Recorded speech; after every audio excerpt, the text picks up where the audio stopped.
গুৰেশ্বৰত সামৰণি পৰি শিশু যুৱ আইমাতৃৰ সমাৰোহ হৰি নামেৰে মুখৰিত হৈ পৰিল চিল্কিজাৰ বিষ্ণুজ্যোতি প্ৰাথমিক শাখা দিহানাম থিয়নাম কবিতা আবৃত্তিয়ে মোহিত কৰি তুলিলে উপস্থিত ৰাইজক শ্ৰীমন্ত শংকৰদেৱ সংঘ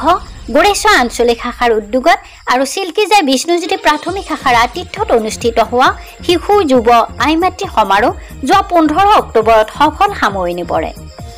অনুষ্ঠানৰ পুৱা ধৰ্মধ্বজা উত্তোলন কৰে গুৰেশ্বৰ আঞ্চলিক শাখাৰ সভাপতি নৰেন ৰাজবংশীয়ে শিশু আইমাতৃ কল্যাণ সমিতিৰ সভানেত্ৰী কণিকা দাসৰ সঞ্চালনত অনুষ্ঠিত হোৱা প্ৰতিযোগিতাৰ উদ্বোধনী সভাখন উদ্বোধন কৰে গুৰেশ্বৰ আঞ্চলিক শাখাৰ প্ৰাক্তন উপসভাপতি নৰেন বড়োৱে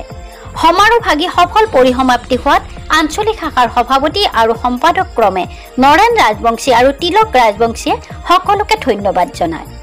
গুৰেশ্বৰৰ পৰা বিজয় ৰাজবংশী ৰিপোৰ্ট আপোচবিহীন সংবাদ শ্ৰীমন্ত শংকৰদেৱ সংঘৰ অন্তৰ্গত ৰঙিয়া জিলা শাখাৰ অন্তৰ্গত গুৰেশ্বৰ আঞ্চলিক শাখাৰ বিষ্ণুজ্যোতি প্ৰাথমিক শাখাত অনুষ্ঠিত হোৱা শিশু যুৱ আইমাতৃ সমাৰোহৰ আজি দিনজোৰা কাৰ্যসূচী সমাপ্ত হৈ যায় খুব সফলভাৱে সমাপ্তি হৈছে আৰু এই সফল সমাপ্তিত আমি সকলোকে ধন্যবাদ জ্ঞাপন কৰিছোঁ সকলোকে সেৱা নিবেদিছোঁ পৰৱৰ্তী সময়তো এনেদৰে সকলোৰে সহযোগিতা পাম বুলি আমি আশা ৰাখিছোঁ শ্ৰীমন্ত শংকৰদেৱ সংঘই যি এক মহান উদ্দেশ্যৰে এই অনুষ্ঠানভাগী আয়োজন কৰিছিলে আমাক সকলোৱে যি আমাৰ প্ৰতিভা বিকাশত সুবিধা দিছে তাৰ বাবে আমি সকলোৱে আনন্দিত হৈছোঁ আৰু এই প্ৰতিভা বিকাশৰে আমি